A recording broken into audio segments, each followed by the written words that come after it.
সুপ্রিয় দর্শক, আসসালামু আলাইকুম। সবাইকে স্বাগতম জানাচ্ছি আজকের গুরুত্বপূর্ণ সংবাদে। প্রথমেই জানিয়ে দিচ্ছি সংবাদ শিরোনাম। কেউ আমার নামে মিথ্যা প্রচার করছে, মিথ্যা বলছে, সেটা নিয়ে আমি চিন্তিত না, বলেছেন শিক্ষা প্রতিমন্ত্রী ববি হাজ্জাজ। এদিকে শিক্ষা প্রতিষ্ঠানে কোনো রাজনৈতিক প্রভাব বরদাস্ত করা হবে না, শিক্ষা প্রতিমন্ত্রী ববি হাজ্জাজ। অপরদিকে হজ যাত্রীদের হয়রানি রোধে বিমানমন্ত্রীর কঠোর নির্দেশনা। আরও থাকছে সবার আগে বাংলাদেশ নীতি সমর্থন, চীনের সম্পর্ক আরও জোরালো করার অঙ্গীকার। এবং সবশেষে থাকছে শেখ হাসিনা সহ ৬ আসামিকে হাজির হতে সংবাদপত্রে বিজ্ঞপ্তি প্রকাশের নির্দেশ। শুনছিলেন সংবাদ শিরোনাম, এখন বিস্তারিত। তার আগে ছোট্ট একটি আবেদন, যদি আপনি ন্যায় ও মানবতার পক্ষে থাকেন, লাইক দিন এবং সাবস্ক্রাইব করুন আমাদের চ্যানেলটি, কারণ আমরা বলি সেই কথা যা অনেক মিডিয়া আড়াল করে। এখন চলুন বিস্তারিত দেখা যাক। শিক্ষা প্রতিমন্ত্রী ববি হাজ্জাজ বলেছেন, আমি অপপ্রচার নিয়ে চিন্তিত না। কেউ আমার নামে মিথ্যা প্রচার করছে, মিথ্যা বলছে, সেটা নিয়ে আমি চিন্তিত না, কারণ আমাদের অনেক কাজ আছে। তিনি বলেন, ১২ ফেব্রুয়ারি আমাদের আকাঙ্ক্ষার নির্বাচন, সেই নির্বাচনে আমি জয়ী হয়ে আসছি আল্লাহ তাআলার অশেষ রহমতে। কিন্তু সেই জয়ের মধ্যে জয় পাবার আগ পর্যন্ত অনেক চড়াই উতরাই আমাদের পার হতে হয়েছে। আমাদের প্রতিপক্ষ যারা ছিলেন তারা বিভিন্নভাবে কেন্দ্র দখল করার অনেক প্রচেষ্টা করেছেন। রবিবার এক প্রেস ব্রিফিংয়ে এসব কথা বলেন তিনি। এর আগে নির্বাচনে ঢাকা ১৩ আসনের সহিংস ঘটনায় আহতদের দেখতে সকালে জাপান বাংলাদেশ ফ্রেন্ডশিপ হাসপাতালে যান তিনি। শিক্ষা প্রতিমন্ত্রী বলেন, অনেকগুলো কেন্দ্র তারা দখল করতে গেছেন, কিছু কেন্দ্রে তারা দখল করতেও সক্ষম হন সাময়িক সময়ের জন্য। এবং আমি আবার ধন্যবাদ জানাই আইন শৃঙ্খলা বাহিনী, আর্মড ফোর্সেস যারা টহলে ছিল সকলকে, কারণ তারা সকল দায়িত্ব সঠিকভাবে পালন করেছেন। যেই জায়গাগুলোতে আমাদের প্রতিপক্ষরা কেন্দ্র দখল করে ভোট চুরির চেষ্টা করেছিল, সেই জায়গাগুলোতে প্রথমে আমাদের কর্মী বাহিনীরা থামাতে চেষ্টা করে এবং তারপর আর্মড ফোর্সেস এবং আইন শৃঙ্খলা বাহিনীরা শক্তভাবে তাদেরকে প্রতিহত করে। কিন্তু আইন শৃঙ্খলা বাহিনী পৌঁছবার আগে বা আর্মড ফোর্সেস পৌঁছবার আগে কিছু জায়গায় আমাদের নেতাকর্মীদের ওপর ভীষণভাবে হামলা হয়। ববি হাজ্জাজ বলেন, আমার কয়েকশো নেতাকর্মীরা আহত হয়েছে। আজকে আপনাদের প্রেস কনফারেন্স ডেকেছি কারণ আমার একজন নেতা একটা কেন্দ্রে এতটাই তাকে আহত করা হয়েছে যে উনি এখন মৃত্যুর সাথে লড়াই করছেন। সো এই যে মৃত্যুর সাথে লড়াই করছেন, এইটা আমরা কখনোই কোনো ধরনের আইনি বিচার ছাড়া ছেড়ে দিতাম না, এখনও ছেড়ে দেব না। তিনি বলেন, হায়দার আলী সাহেব মৃত্যুর সাথে লড়াই করছেন। এই প্রত্যেকটা ঘটনায় এখন আমরা আইনি পদক্ষেপে যাব, থানায় মামলা দেওয়া হবে। গতকাল রাজধানীর মোহাম্মদপুরের আদাবরে চাঁদাবাজি ও ছিনতাইয়ের ঘটনায় সাংবাদিকদের এক প্রশ্নে ববি হাজ্জাজ বলেন, গতকাল একটা খুবই দুঃখজনক ঘটনা ঘটেছে। আমি ইমিডিয়েট আদাবর থানার দায়িত্বপ্রাপ্ত ওসির সাথে কথা বলি, ডিসির সাথে কথা বলেছি যত তাড়াতাড়ি সম্ভব অ্যারেস্ট করেন, এবং গতকাল রাতেই মেইন আসামি রাসেল সহ আরও ৪ জনকে গ্রেপ্তার করা হয়েছে। যাদের ওপর আক্রমণ হয়েছিল এমব্রয়ডারি মালিক সমিতির সাথে আজ বিকাল ৪টায় আমি মিটিং ডেকেছি, তাদের সাথে বসব। তিনি আরও বলেন, আপনাদের আরও জানিয়ে রাখি যে আদাবর থানা, মোহাম্মদপুর থানা, শেরেবাংলানগর থানা এবং হাজারিবাগ থানা, এই 4টা থানার ওসিদের সাথে ইতিমধ্যে কথা বলেছি যে তাদের আরও পর্যাপ্ত পরিমাণে শক্তিশালী হতে, কারণ আর্মি ক্যাম্পগুলো সরে যাচ্ছে। শক্তিশালী হতে কি কি প্রয়োজন তারা আমাকে তালিকাভুক্ত করে জানিয়েছেন। তাদের লোকজন কত প্রয়োজন, গাড়ি কত প্রয়োজন, কি কত প্রয়োজন, এগুলো ইতোমধ্যে কমিশনার অফিস এবং আইজিপির অফিসের সাথে কমিউনিকেট করেছে। ডিএমপি কমিশনার অফিস আমাকে নিশ্চিত করেছে যে অনেকগুলো জিনিস তারা খুব শিগগিরই এই থানাগুলোতে পৌঁছে দিতে চেষ্টা করবেন এবং দেবেন। সো সেই জায়গা থেকে আমরা কাজ করছি। এক রাতে সবকিছু ঠিক হয়ে যাবে না, কিন্তু ঠিক করার জন্য যে আমরা নিয়মিত কাজ করছি, অক্লান্তভাবে কাজ করছি। এদিকে শিক্ষা প্রতিষ্ঠানে কোনো রাজনৈতিক প্রভাব বরদাস্ত করা হবে না, শিক্ষা প্রতিমন্ত্রী। শিক্ষা খাতকে দুর্নীতিমুক্ত ও দলীয়করণ মুক্ত রাখার অঙ্গীকার পুনর্ব্যক্ত করেছেন শিক্ষা প্রতিমন্ত্রী ববি হাজ্জাজ।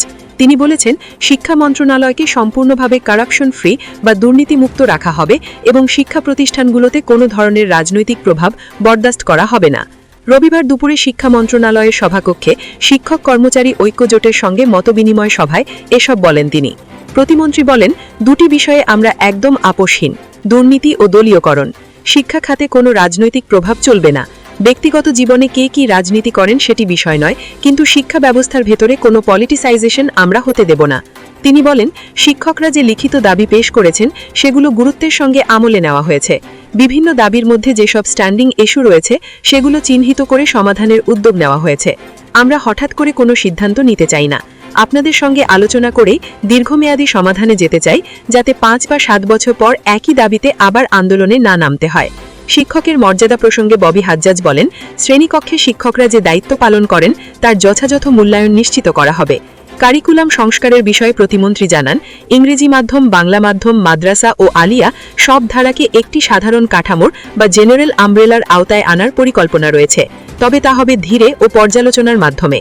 বেসরকারি শিক্ষা প্রতিষ্ঠান জাতীয়করণ প্রসঙ্গে তিনি বলেন, এটি শুধু শিক্ষা মন্ত্রণালয়ের সিদ্ধান্তে সম্ভব নয়। অর্থ ও পরিকল্পনা মন্ত্রণালয় সহ সংশ্লিষ্ট মন্ত্রণালয়গুলোর সঙ্গে সমন্বয় প্রয়োজন। ইতিমধ্যে এ বিষয়ে প্রাথমিক আলোচনা শুরু হয়েছে এবং আর্থিক হিসাব প্রস্তুতের কাজ চলছে। অবসর সুবিধা ও কল্যাণ ট্রাস্টের বিষয়েও আলোচনা হয়েছে বলে জানান তিনি বলেন, এসব দাবি আবেগের নয়, যৌক্তিকতার জায়গা থেকেই এসেছে। সমাধানের প্রস্তাবগুলো আরও সুস্পষ্টভাবে উপস্থাপন করা হলে তা বাস্তবায়নের পথ সহজ হবে। এনটিআরসিএ সহ শিক্ষক নিয়োগ ও প্রশিক্ষণ কাঠামো নিয়ে সচিবদের সাথে আলোচনা হয়েছে বলেও জানান তিনি। মাদ্রাসা ও কারিগরি শিক্ষা, মাধ্যমিক ও উচ্চ শিক্ষা এবং প্রাথমিক ও গণশিক্ষা এই 3 বিভাগের মধ্যে সমন্বয় বাড়িয়ে কাঠামোগত সাদৃশ্য আনার উদ্যোগ নেওয়া হবে। এ সময় সভায় উপস্থিত ছিলেন শিক্ষামন্ত্রী আহসান উল্লাহ মিলন এবং শিক্ষক কর্মচারী ঐক্যজোটের চেয়ারম্যান ও কুমিল্লা 2 আসনের সংসদ সদস্য সেলিম ভুইয়া। অপরদিকে হজযাত্রীদের হয়রানি রোধে বিমানমন্ত্রীর কঠোর নির্দেশনা। হজযাত্রীরা যাতে হয়রানির শিকার না হন সেই বিষয়ে সর্বোচ্চ সতর্ক থাকার নির্দেশ দিয়েছেন বেসামরিক বিমান পরিবহন ও পর্যটন মন্ত্রী আফরোজা খানম। তিনি বলেন, হাজিদের সুষ্ঠু ও নির্বিঘ্নভাবে হজ সম্পন্ন নিশ্চিত করা রাষ্ট্রের কর্মচারী হিসাবে আমাদের নৈতিক দায়িত্ব। এক্ষেত্রে কোনো ধরনের গাফিলতি বরদাস্ত করা হবে না। রোববার বেসামরিক বিমান পরিবহন ও পর্যটন মন্ত্রণালয়ের সম্মিলন কক্ষে অনুষ্ঠিত হজ ব্যবস্থাপনা অগ্রগতি বিষয়ক পর্যালোচনা সভায় সভাপতির বক্তব্যে তিনি এসব কথা বলেন। মন্ত্রী বলেন, হজ ফ্লাইট পরিচালনা, ইমিগ্রেশন প্রক্রিয়া, লাগেজ ব্যবস্থাপনা, ক্যাম্পে থাকা, খাওয়া এবং স্বাস্থ্যসেবা সহ প্রতিটি ক্ষেত্রে সমন্বিত তদারকি জোরদার করতে হবে। যাত্রীদের ভোগান্তি কমাতে সংশ্লিষ্ট দপ্তরগুলোকে আগাম প্রস্তুতি সম্পন্ন করার নির্দেশও দেন তিনি। সভায় প্রতিপত্রী এম রাশিদুজ্জামান মিল্লাত বলেন, উপযুক্ত ব্যক্তি উপযুক্ত স্থানে দায়িত্ব পালন করছেন কিনা তা আমরা নিশ্চিত করব। তিনি দায়িত্বপ্রাপ্ত কর্মকর্তাদের জবাবদিহিতা বাড়ানোর উপর গুরুত্বারোপ করেন। মন্ত্রী ও প্রতিপত্রী শিগগিরই হজ ক্যাম্প পরিদর্শন করে সার্বিক অবস্থার সরজমিন পর্যবেক্ষণ করবেন বলে আশাবাদ ব্যক্ত করেন। সভায় আসন্ন হজ মৌসুমে ফ্লাইটের চাপ বিবেচনায় হজ ফ্লাইটের ফ্রিকোয়েন্সি বৃদ্ধির বিষয়েও বিস্তারিত আলোচনা হয়। এ সময় উপস্থিত ছিলেন বেসামরিক বিমান পরিবহন ও পর্যটন মন্ত্রণালয়ের সচিব নাসরিন জাহান, ধর্ম মন্ত্রণালয়ের সচিব মোহাম্মদ কামাল উদ্দিন সহ ঊর্ধ্বতন কর্মকর্তারা। সভায় সংশ্লিষ্ট সংস্থাগুলোর মধ্যে সমন্বয় জোরদার, দ্রুত সিদ্ধান্ত বাস্তবায়ন এবং হজযাত্রীদের সেবার মান উন্নয়নে কার্যকর পদক্ষেপ নেওয়ার উপর গুরুত্বারোপ করা হয়। আরও থাকছে সবার আগে বাংলাদেশ নীতি সমর্থন চীনের সম্পর্ক আরও জোরালো করার অঙ্গীকার। বিএনপি নেতৃত্বাধীন সরকারের সবার আগে বাংলাদেশ নীতিকে সমর্থন জানিয়ে চীন আশা প্রকাশ করেছে এই সরকারের আমলে নতুন উচ্চতায় পৌঁছবে ঢাকা বেইজিং সম্পর্ক। আজ রোববার দুপুরে পররাষ্ট্র মন্ত্রণালয়ে পররাষ্ট্রমন্ত্রী খালিলুর রহমানের সঙ্গে সৌজন্য সাক্ষাতের পর বাংলাদেশে চীনের রাষ্ট্রদূত ইয়াও ওয়েন সম্পর্কের ভবিষ্যৎ নিয়ে এই আশাবাদ ব্যক্ত করেন। তিনি জানান, নতুন পররাষ্ট্রমন্ত্রীর সঙ্গে চীন বাংলাদেশ সম্পর্ক, দ্বিপাক্ষিক সহযোগিতা, রোহিঙ্গা সমস্যা সহ নানা বিষয়ে বিস্তারিত আলোচনা হয়েছে। চীনের রাষ্ট্রদূত বলেন, বাংলাদেশে সম্প্রতি অনুষ্ঠিত জাতীয় সংসদ নির্বাচন শান্তিপূর্ণ ও স্বাভাবিকভাবে সম্পন্ন হয়েছে। এটি বাংলাদেশের গণতন্ত্রের জন্য এক বিজয় এবং দেশের জনগণের জন্য গুরুত্বপূর্ণ অর্জন। ইয়াওয়েন বলেন, বাংলাদেশের জন্য বন্ধুপ্রতিম নিবেশী হিসাবে এবং একটি সমন্বিত কৌশলগত ও সহযোগী অংশীদার হিসাবে চীন দুই দেশের সম্পর্ককে বিশেষ গুরুত্ব দিয়ে থাকে। প্রধানমন্ত্রী তারেক রহমানের নেতৃত্বে নতুন সরকারের সুশাসন নিশ্চিত করতে চীনের সমর্থন থাকবে। দুই দেশের সম্পর্কের বিষয়ে মন্তব্য করতে গিয়ে ঐতিহাসিক পটভূমির উল্লেখ করে ইয়াওয়েন বলেন, চীন বাংলাদেশ সম্পর্কের ভিত্তি স্থাপন করেছিলেন প্রধানমন্ত্রী তারেক রহমানের বাবা প্রয়াত রাষ্ট্রপতি জিয়াউর রহমান। পরে তার মা খালেদা জিয়া প্রধানমন্ত্রী হিসাবে দায়িত্ব পালনের সময় তা আরও জোরালো হয়েছে। তারেক রহমানের নেতৃত্বে বর্তমান সরকারের সঙ্গে সম্পর্কের সেই ঐতিহ্যকে আরও এগিয়ে নিতে প্রস্তুত রয়েছে চীন। দুই দেশের মধ্যে দ্বিপাক্ষিক সহযোগিতা নতুন উচ্চতায় পৌঁছবে বলে উল্লেখ করেন। চীনের রাষ্ট্রদূত বলেন, বাংলাদেশের সংহতি, স্থিতিশীলতা, সার্বভৌমত্ব, স্বাধীনতা ও অখণ্ডতা রক্ষার প্রতিও চীনের সমর্থন রয়েছে। বাংলাদেশ ফার্স্ট নীতির প্রতি চীনের সমর্থন রয়েছে এবং আঞ্চলিক ও আন্তর্জাতিক ক্ষেত্রে বাংলাদেশকে গুরুত্বপূর্ণ ভূমিকা নিতে সাহায্য করবে চীন। বাংলাদেশের নতুন সরকারের সঙ্গে সব খাতে সহযোগিতা এগিয়ে নিতে তৈরি আছে চীন। এই পটভূমিতে দুই দেশের সম্পর্কের আরও ভালো ভবিষ্যতের ব্যাপারে আশাবাদী চীনের রাষ্ট্রদূত। বাংলাদেশের ওপর চীনের প্রভাব কমাতে যুক্তরাষ্ট্রের চাপের বিষয়ে জানতে চাইলে ইয়াও ওয়েন বলেন, আমাদের মুখপাত্র এ নিয়ে দুটি বিবৃতি দিয়েছেন, আপনি সেগুলোকে দৃষ্টান্ত হিসাবে উল্লেখ করতে পারেন। তবে আমি জোর দিতে চাই, বাংলাদেশ কিংবা দক্ষিণ এশিয়ার কোনো দেশের সঙ্গে চীনের সহযোগিতা পুরোপুরি জনগণের স্বার্থে এবং এজন্যই এতে মানুষের সমর্থন রয়েছে।